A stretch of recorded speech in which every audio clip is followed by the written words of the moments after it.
आज नवरात्राची दुसरी माळ. या दिवशी ब्रह्मचारिणी ह्या रूपाची भगवतीची पूजा करायची असते.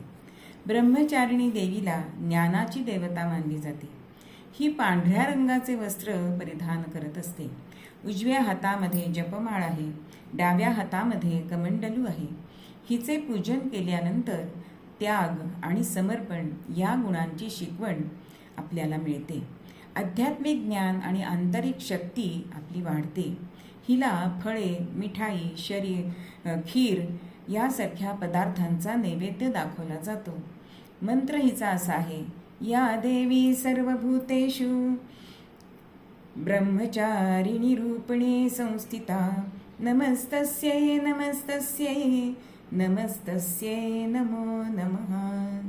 भगवती माता की जय.